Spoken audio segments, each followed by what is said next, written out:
Let's fight बयानबाजी। Samajwadi party के अध्यक्ष अखिलेश यादव ने धुरंधर फिल्म में अतीक अहमद के बारे में कहा कि अतीक अहमद इस दुनिया में नहीं है, इसलिए उन पर कोई फिल्म नहीं बननी चाहिए।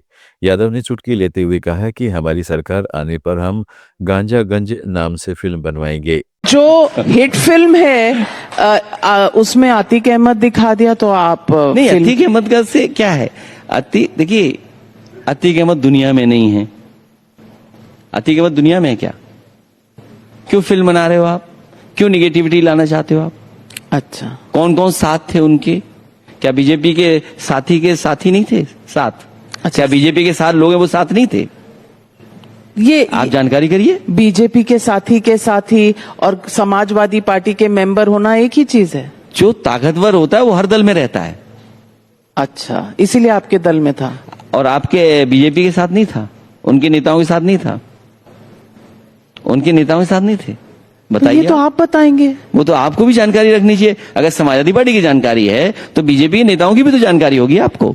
लेकिन बीजेपी ने तो आप कह रहे हैं फिल्म बनाई, उसमें नहीं, फिल्म तो उन्होंने ब्राह्मण लोगों पे भी बनवाई थी और क्वेश्चन पेपर में भी ब्राह्मण लेके आए थे। और देखिएगा ओटीटी पे बनेगा गांजागंज, और नहीं बनाएगा कोई तो समाजवादी सरकार बनेगी तो उत्तर प्रदेश में जिस तरीके से वनस्पति बांटी गई है या आया है, कारोबार हुआ है, उस पर हम लोग ओटीटी पे डबल सब्सिडी दे करके गांजागंज बनवाएंगे। महिला आरक्षण बिल की बहुत चर्चा चल रही है, आप इस बिल के साथ हैं, खिलाफ हैं? समाजवादी पार्टी हमेशा आदि आबादी के साथ रही है। डॉक्टर राम मनोहर लोहिया, नेताजी, हम सब लोग आदि आबादी के साथ हमेशा रहे हैं। उनको सम्मान मिले, समृद्ध हों और उनको आरक्षण भी मिले।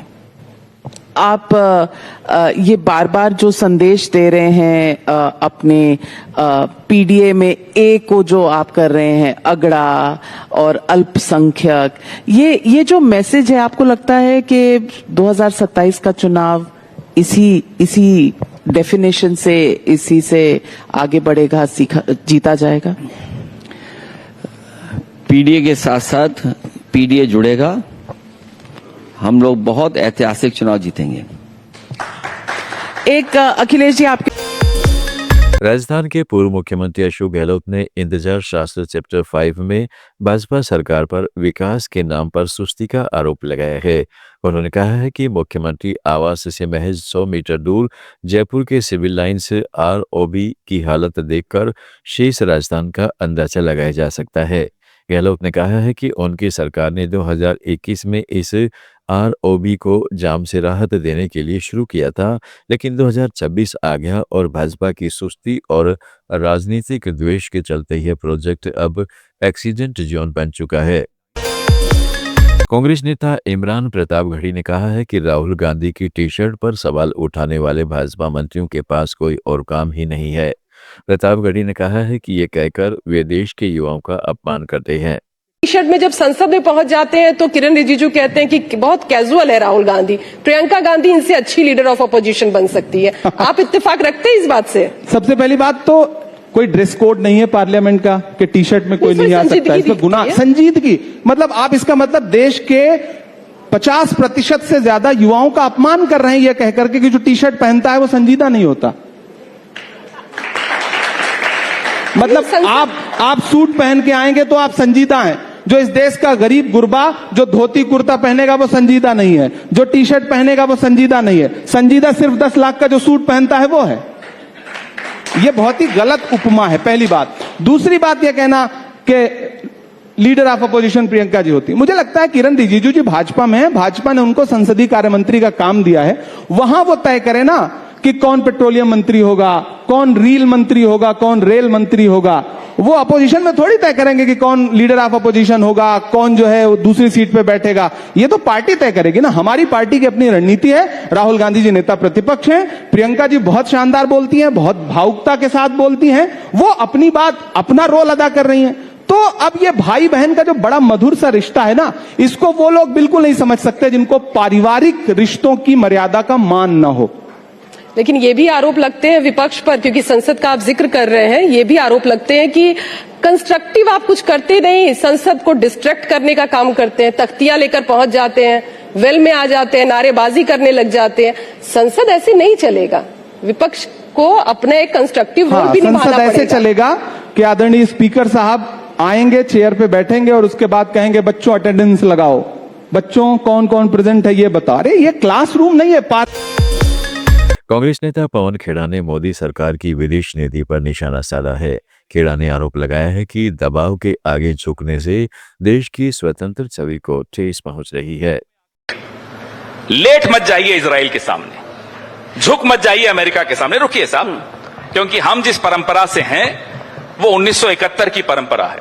हम आंखों में आंखें डाल के निक्सन के कहते थे साहब जाइए हम बांग्लादेश को आजाद करेंगे, और हम करते थे। ये ताकत थी हमारी, उस ताकत को कॉम्प्रोमाइज मत होने दीजिए। ये इन्होंने तो आप मुझे बताइए चीन को क्लीन चिट देने की जरूरत क्या थी? ये कितनी सीडीज हैं प्राइम मिनिस्टर की, किस किस देश के पास हैं साहब, एक बार लिस्ट दे दीजिए हमें, ताकि हमें भी मालूम पड़े आप इन से डरते हो। चीन से अब स्वामी जी सुब्रमण्यम स्वामी हैं, बहुत रोज रोज कुछ ट्वीट कर रहे हैं, उनको तो छोड़िए, ईश्वर है कोई रोज ट्वीट कर रही है। हमें ये तो बीजेपी के अंदर की आवाज है साहब। चीन को क्लीन चिट गवर्नमेंट कैसे दी है? रुकिए इस पे आइए।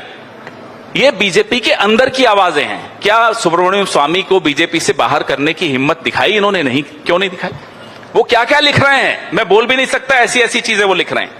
मुझ जैसे आदमी को जो सब कुछ खुलकर बोलता है, मुझे भी शर्म आती है। ये तो हर्ष से हुआ ना, वो इसको गॉसिप कहते हैं। ये गॉसिप नहीं है, गॉसिप नहीं है। There is enough circumstantial, there is enough evidence. News नहीं दे सकते। ये दिल्ली में एक मंत्री है कपिल मिश्रा, विधानसभा में खड़े होकर उन्होंने जो जो कहा है वो गॉसिप है। हटाइए विधानसभा के रिकॉर्ड से, अभी सीएम आई थी, बोलिए उनको।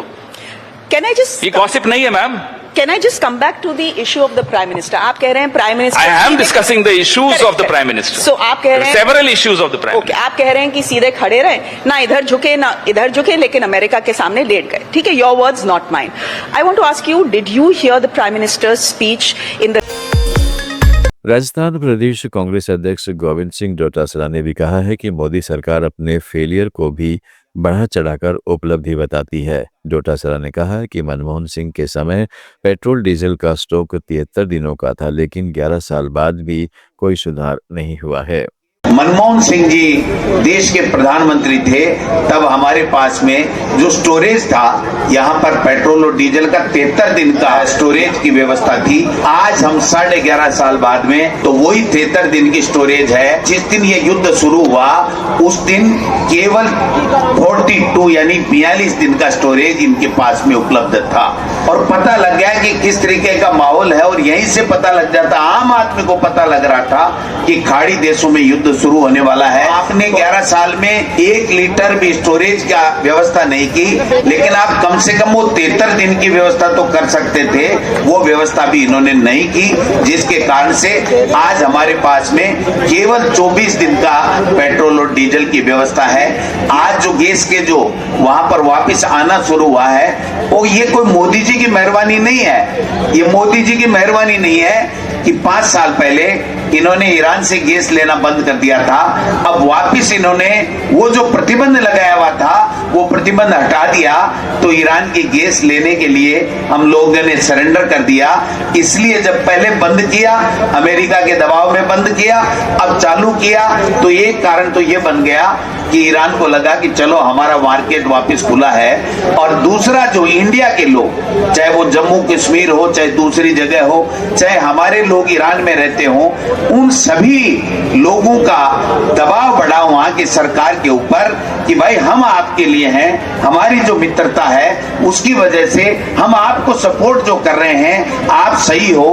अमेरिका दादागिरी कर रहा है, ट्रंप दादागिरी कर रहा है, आप हमारे को बख्शो, तब जाकर के और वापिस ये गैस के और पेट्रोल के जहाज आने लगे हैं। मोदी जी की, अमित शाह की कोई मेहरबानी नहीं है। इनको तो ईडी, सीबीआई, इनकम टैक्स, इसके अलावा इनकी कोई चर्चाएं इस देश के अंदर नहीं है। आप सांसद संजय सिंह ने दिल्ली की मुख्यमंत्री रेखा गुप्ता के बयान पर पलटवार किया। उन्होंने कहा है कि सुप्रीम कोर्ट को रेखा गुप्ता के बयान का संज्ञान लेना चाहिए और उन पर अदालत की अवमानना का मुकदमा चलाना चाहिए, क्योंकि ऐसी मुख्यमंत्री को पद पर रहने का कोई हक नहीं है जो खुलेआम कहती है कि अदालतें सेट होती हैं। और इशारे में क्या कह रही है कि अभी देखिए आगे क्या होगा। इसका मतलब आगे का भी आप भी कोई सेट किया होगा आपने, आप आगे सेट करके फैसला बदलवाना चाहती है। इसका मतलब आपकी बातों से तो यही लगता है।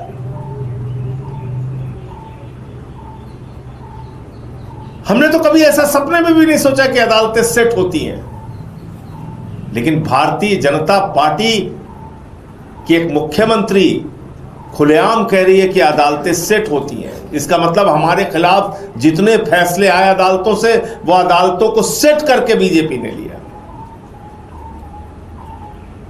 तो इसलिए माननीय सर्वोच्च न्यायालय को मुख्यमंत्री रेखा गुप्ता के बयान का संज्ञान लेना चाहिए और इनके खिलाफ कंटेम्प्ट ऑफ कोर्ट, न्यायालय की अवमानना का मुकदमा चलाना चाहिए। इनके खिलाफ सख्त से सख्त कार्रवाई करनी चाहिए। ऐसी महिला को मुख्यमंत्री के पद पर बैठे रहने का कोई अधिकार नहीं है। इजरायली विपक्षी नेता यायर लेपिड ने नेतन्याहू सरकार पर सेना को लेकर गंभीर आरोप लगाए हैं। उन्होंने कहा है कि सरकार सेना को बिना जरूरी साधनों के और बहुत कम सैनिकों के साथ मोर्चे पर भेज रही है। लेपिड ने बताया है कि चीफ ऑफ स्टाफ ने कैबिनेट को स्पष्ट शब्दों में कहा है कि रेगुलर सेना पूरी तरह से खत्म हो चुकी है। उन्होंने चेतावनी दी कि सेना के पास अपने मिशन को पूरा करने के लिए काफी सैनिक ही नहीं बचे हैं। אבל השורה התחתונה היא, הממשלה שולחת את הצבא למלחמה רב-זירתית, בלי אסטרטגיה, בלי אמצעים, ועם מעט מדי חיילים. הרמטכ"ל דיווח אתמול לקבינט, שכבר אין לו איך להמשיך לגייס מילואים. יש לו מילואימניקים בסבב שישי ושביעי, המילואימניקים האלה שחוקים ומותשים, וכבר לא יכולים לתת מענה לאתגרי הביטחון שלנו. הרמטכ"ל דיווח אתמול לקבינט, שכוחות הסדיר בקריסה גמורה. אין לצבא מספיק חיילים למשימות שלו. संयुक्त राष्ट्र में ईरान ने अमेरिका और इजराइल पर बड़ा आरोप लगाया है। ईरान के विदेश मंत्री अब्बास अरागची ने यूएन मानवाधिकार परिषद को संबोधित करते हुए कहा है कि ईरान पर अमेरिका और इजराइल ने अवैध युद्ध थोपा है। उन्होंने दोनों देशों को परमाणु हथियार संपन्न आक्रामक राष्ट्र करार दिया। अरागची ने इसे पूरी तरह अनुचित और बेहद क्रूर युद्ध बताया जो अंतर्राष्ट्रीय कानूनों का उल्लंघन करता है। Bismillahir-Rahmanir-Rahim. Distinguished delegates, dear colleagues, Iran stands today amid the throes of an illegal war imposed by two bullying nuclear-armed regimes, the United States and Israel. This war of aggression is blatantly unjustified and brutal. They initiated this aggression on 28 February, while Iran and the United States were engaged in a diplomatic process to resolve Americans' alleged concerns over Iran's nuclear program. They betrayed diplomacy for a second time in the course of 9 months by torpedoing the negotiating table. Among the most harrowing manifestations of this aggression was the calculated, phased assault on Shajara Tayyib Elementary School in the city of Minab, south of Iran, where more than 175 students and teachers were slaughtered in cold blood. This barbaric attack is but the visible tip of a far bigger iceberg, one that conceals beneath its surface far graver catastrophes, namely the normalization of the most abhorrent violations of human rights and humanitarian law, and the audacity to commit atrocity crimes with impunity. Mr. President, at a time when the American-Israeli aggressors, in their own assertions, possess the most advanced technologies and the highest precision military and data systems, no one can believe that the attack on the school was anything other than deliberate and intentional. Targeting Shajar Tayyib school was a war crime and a crime against humanity, one that demands unequivocal बयानबाजी में आज इतना ही। जुड़े रहिएगा let's mic के साथ। आप सुन रहे थे let's mike more than radio. Follow कीजिए हमें हमारे सोशल मीडिया प्लेटफॉर्म्स पर।